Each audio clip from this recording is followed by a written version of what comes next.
Welcome back to a modified episode of Top 12 Resumes or One Man Selection Committee. I know I didn't do one last week, and the reason being it's way too hard to edit these videos. And I know I'm probably complaining, but I just don't want to put in the time to edit the videos.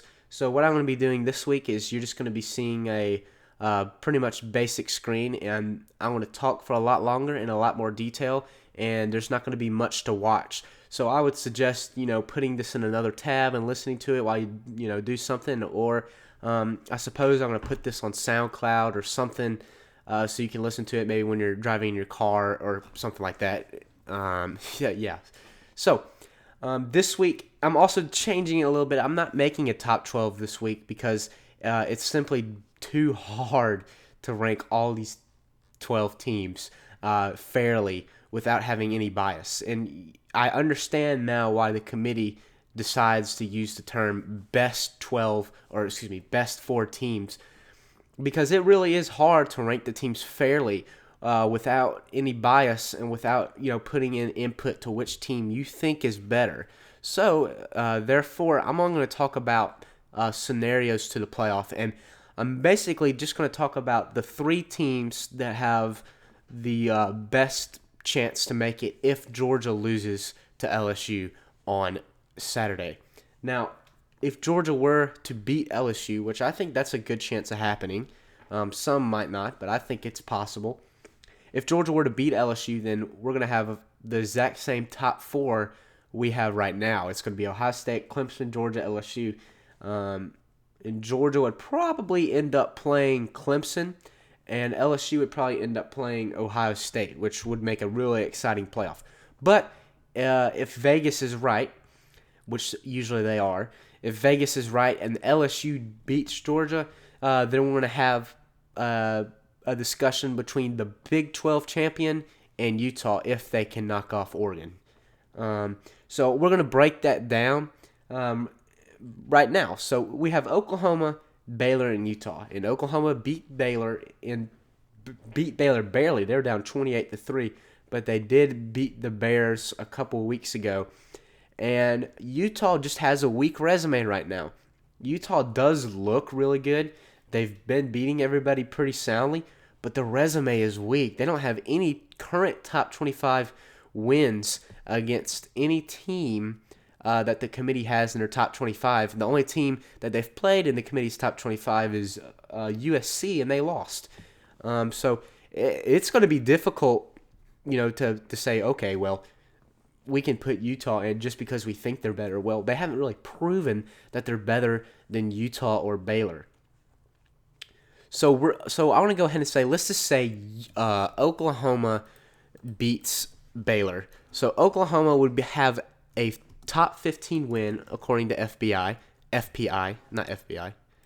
And Utah would beat Oregon, and that would be a top 12 win according to FPI. I gotta get over saying FBI. Anyway, if Oklahoma beats Baylor and Utah beats Oregon, I think Utah gets in. Now, it doesn't necessarily mean I think they should get in. They might deserve to get in, but I think Utah is definitely going to get in if they beat Oregon, just the way it's been. Now, it depends what the committee rankings are Tuesday. If they somehow flip Oklahoma above Utah this week, it's going to be very interesting. But if they want to stay consistent, then I think Utah will make their way into the playoff. Their resume is really weak, though, and I think there's a good chance they don't beat Oregon. That's going to be a very close game, and Oregon still has a lot to fight for. They're fighting for a Rose Bowl spot, and obviously Utah, they definitely have more on the table in terms of the national championship hopes. But in my mind, I just think it's very possible Oregon is going to come out winning that game, and that's what I honestly hope will happen. I hope Oregon beats Utah because it's going to make that Big 12 championship so exciting, because we know the winner of that game is getting into the playoff if Georgia ends up losing it to LSU. And all of this, again, I said this earlier, but all of this doesn't matter if Georgia beats LSU. But anyway, you're going to have an Oklahoma team and a Utah team that their best win would be over Baylor. And Oklahoma would have beaten Baylor twice, beaten one at Baylor. And Utah's best win would be over number 12 Oregon. This is all according to FPI. So is it more impressive that Utah is beating Oregon than it is that Oklahoma beat Baylor twice? Which is more impressive?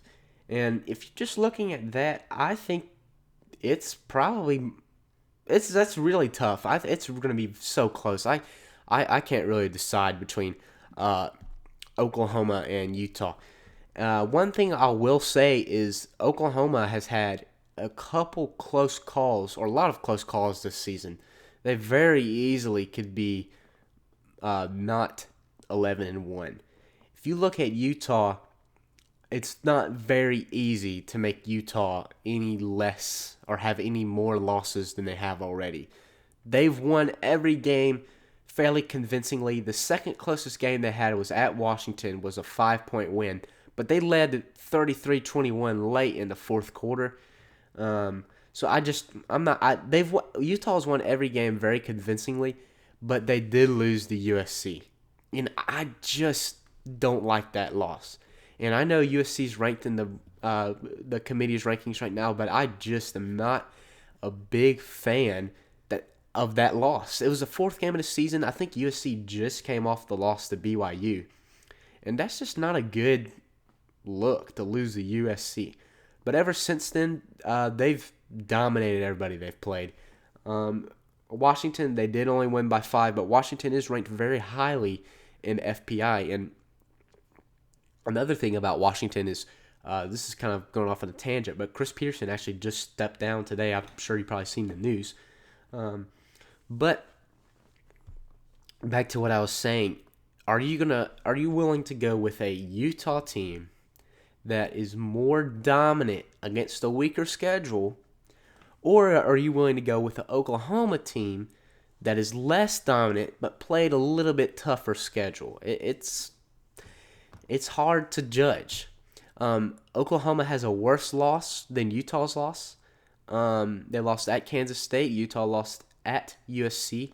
I think the USC loss is a little better, but Utah's right now doesn't have a better win than Oklahoma does in the Baylor win.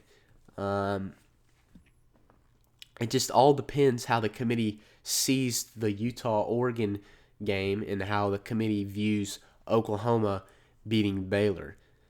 Now, obviously, Utah and Oklahoma are both very well in control.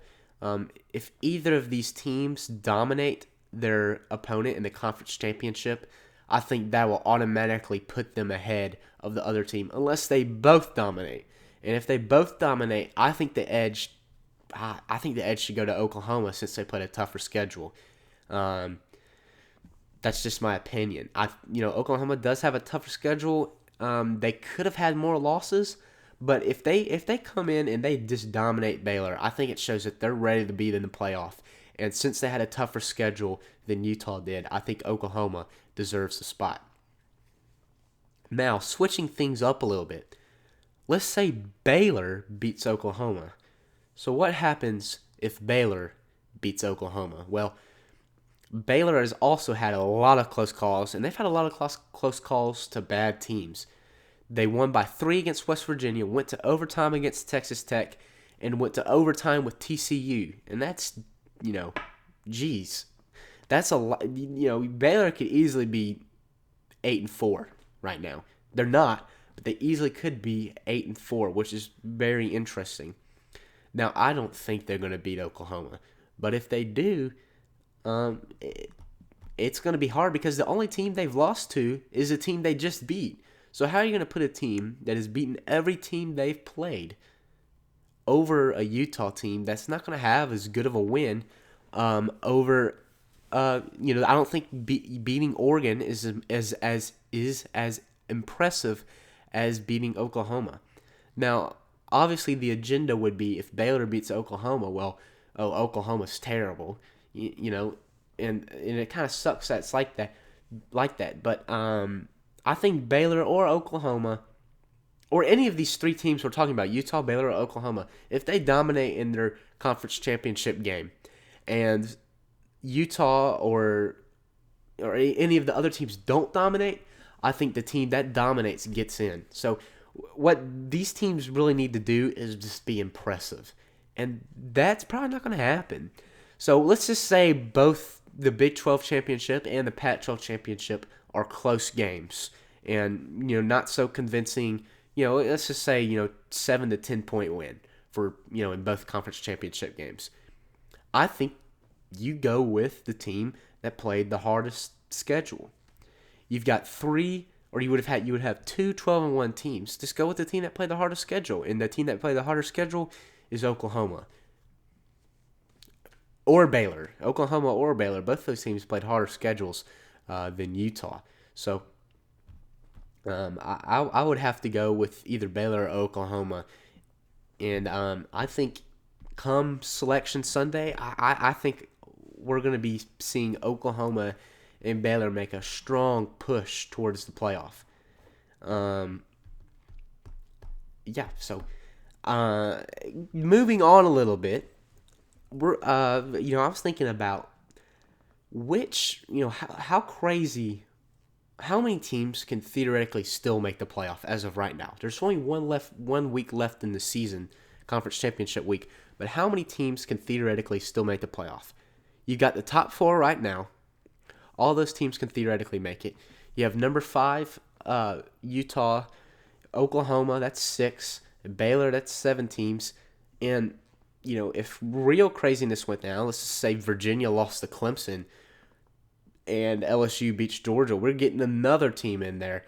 How about this? Clemson loses to Virginia. LSU beats Georgia. Oregon beats Utah. The Big 12 champion would automatically get in. But who else gets in? I guess Florida, maybe? That would be such a crazy scenario to see. Does Georgia get back in? I guess Georgia could get back in. It would be a wild scenario to see that happen. And the reason why it's so wild is it would mean Clemson will lose to Virginia. So I don't even know why we're talking about that, because there's no way Clemson is going to lose to Virginia. It's just not going to happen. So if you look at the teams that can make it, the teams that control their own destiny, first starting with LSU, I think LSU's already in. Unless they get absolutely blown out by Georgia, they're in. And I think they should still get in if they get blown out by Georgia. In my mind, they've clinched the playoff, which is for the second year in a row, you have a team that has clinched the playoff. Alabama last year clinched the playoff before conference championship week, and LSU has as well. Now, you go to Ohio State, and I think Ohio State probably has clinched the playoff. They can't afford getting blown out by Wisconsin, but if they lose a close game, Ohio State's not getting left out. They've been way too impressive in the first 12 games of the season to leave a team out that just lost one game. And it kind of sucks that it's like that, but it's unfair to leave Ohio State out if they lose to Wisconsin. Now, if they get blown out, I can say, okay, the strength of schedule early in the season wasn't great, and no, you just can't leave Ohio State out if they lose to Wisconsin. So Ohio State and LSU have clinched. Now, they can really help their cause by winning. They can fight for the 1 seed in the conference championship week. I think LSU, if they beat Georgia, they totally deserve to have the number 1 seed. They deserve it. They might not be the number 1 team in the country. Ohio State, Ohio State's definitely the best team in the country. But LSU deserves to be number 1 because they went and they beat Alabama at Alabama, and they would have beat Georgia, and they would have had 4 top 15 wins, and Ohio State's just not quite close to that. Ohio State would have 3, but I just think it's way more impressive that LSU has these wins. Now, maybe if Ohio State totally blows out Wisconsin again, then we could say, okay, you know, maybe Ohio State deserves to be number 1. It'll come, but I think, the number 1 seed needs to be who deserves to be there. Number 1 needs to be the most deserving. Number 2 needs to be the second most deserving. Number 3 needs to be the third best team. And number 4 needs to be the fourth best team. It's kind of different. It goes from, 1 and 2 should be deserving. 3 and 4 should be how good the teams actually are. So you give the team that's the most deserving, you give them the worst team. And you give the team that's not as much deserving, but still the second most deserving, you give them the other team. That's just how I think it should work. Alabama, we go to last year. Alabama was the most deserving team of the 1 seed by far. And they deserved to play Notre Dame. I think Notre Dame would have, I think before the playoffs, you could have said, yeah, Notre Dame is a worse team than Oklahoma. Oklahoma could beat Notre Dame. So I think Alabama should have deserved to play Notre Dame last year. Would it have mattered? No, because Alabama still would have won and Clemson still would have won, and they would have played each other in the national championship and lost 44-16. So, anyway, I kind of went off on a tangent there, but going back to what I was saying, Ohio State pretty much clinched. LSU definitely clinched. Clemson, all Clemson has to do, and I mean all they have to do, is beat Virginia. I think if they have a miracle win over Virginia, there's going to be a lot of haters, but they still deserve to get in. If you win all your games, and you win most of your games decisively, except the North Carolina game, all the other games have been won decisively, you totally deserve to get in. There's nothing else Clemson can do. Clemson can't change their schedule. They can't beef up their schedule right now. They played the teams they had, and they beat them all by a lot, and they handled them. So Clemson is pretty much in, unless they get upset. Obviously, if they get upset, they shouldn't be considered because how weak their schedule is. But I think Clemson, just a sneaking suspicion that Clemson's probably going to win against Virginia. Now on to Georgia. The obvious thing for Georgia is they got to beat LSU. It's that simple. And I think we're going to see something that parallels what happened last year with Georgia losing to Alabama in a close game. Now, if Georgia does the same thing against LSU and loses in a close game, we know Kirby Smart's going to be, I don't want to say complaining, but Kirby Smart's going to be pushing to have his team back in the playoff. Just because, they went toe-and-toe with the best team in the country. Well, not this year because Georgia lost to South Carolina. Georgia's fine if they beat LSU, but if they lose LSU, they're totally out. I don't care how tough the schedule is. They lost to South Carolina, and they have to prove that they can beat a good team in LSU. So it's that simple for Georgia. Now the picture gets a little unclear once you get to Utah, and we've already been talking about this, and I'm not going to go over it again. But I think Utah, they got to win convincingly, like I just said. And on the Oklahoma, they got to win convincingly. Now, for the picture to clear up, I think Utah might get the edge on Selection Sunday. There's definitely going to be a very close pick. But what Utah needs, obviously they need LSU to beat Georgia. And Utah would probably need to just look really good against Oregon and hope, either Oklahoma or Baylor doesn't blow out their opponent. They don't blow out one of their each other. Now on to the Big 12, Oklahoma or Baylor. They need to be huge Oregon fans and huge LSU fans.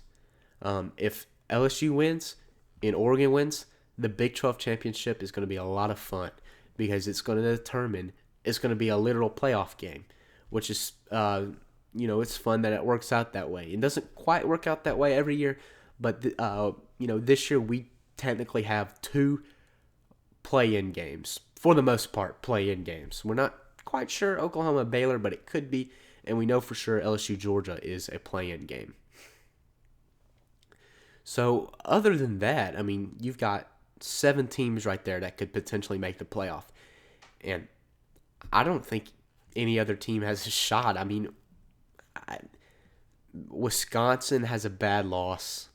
Florida lost to Georgia, so I'm not sure how you can justify putting Florida ahead of Georgia if Georgia loses and Clemson loses somehow.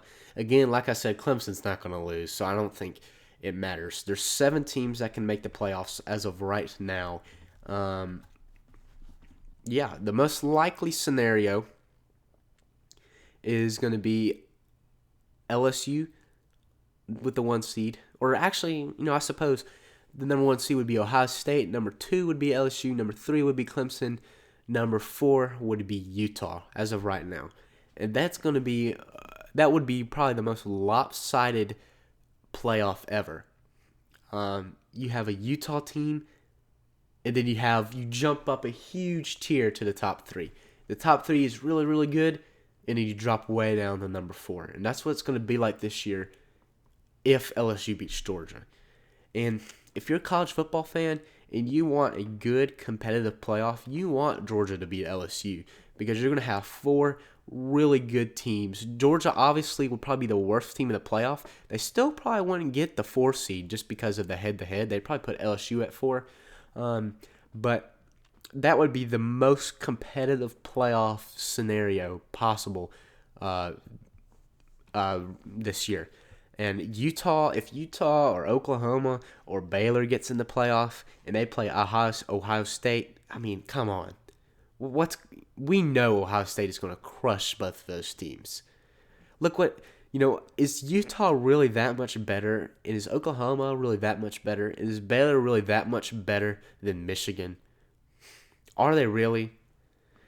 And you're telling me you're going to put that team in the playoff and they're going to be competitive. And I'm all about the top 4. I'm all about the top 4 being the most deserving teams. But you do have to think about, come on. I mean, these teams are just not going to win. It should definitely be the most deserving teams. But, I mean, it's almost like Utah is getting in like a consolation prize. Hey, you made the playoff. Congratulations. You get to put that on a banner at your stadium for the rest of history that you made the playoffs. But are you really going to be competitive?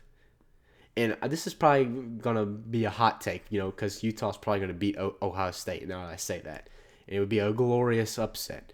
But it's the same thing as last year, except last year you had the top 2 were way better than the bottom 2. And this year it's the top 3 that's going to be way better than the bottom 1. So, anyway, and I sound like a broken record, but I really want to see Georgia beat LSU because that's going to be a really fun playoff. And I like to see 2 SEC teams get in because I have SEC bias. And people would be very mad if that happened.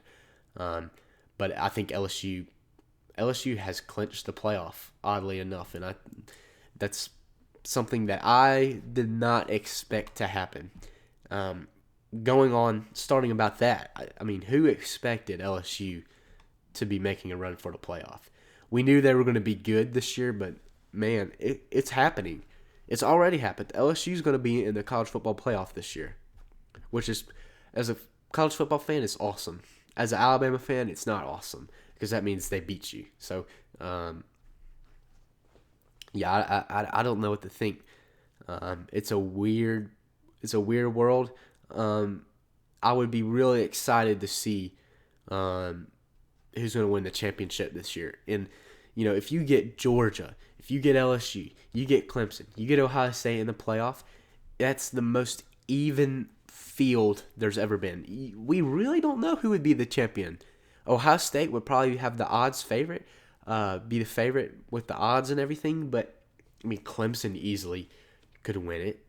LSU, we're not sure. LSU very well could win it, and who knows if Georgia beats LSU, that proves that that team is really hot. Georgia could win. I mean, it's going to be a very fun playoff this year. Unfortunately, Alabama's not going to be involved, and it's going to feel really weird. watching our team play in a not playoff game.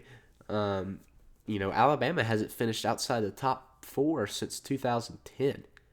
I mean, incredible. So unfortunately, that's just the way it's gonna happen.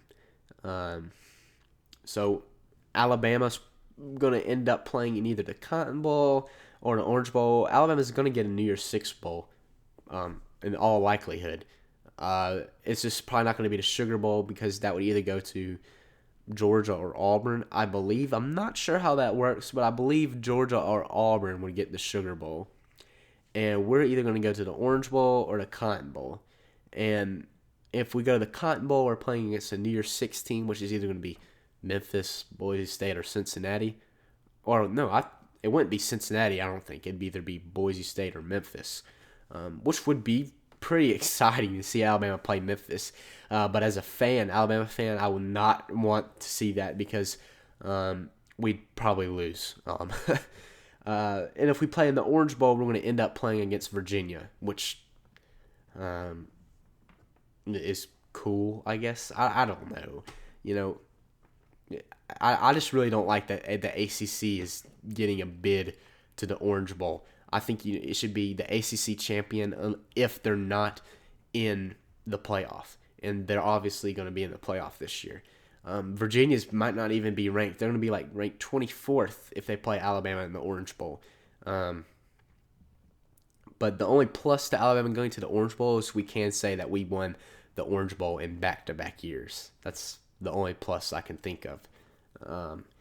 And it's a very cool stadium.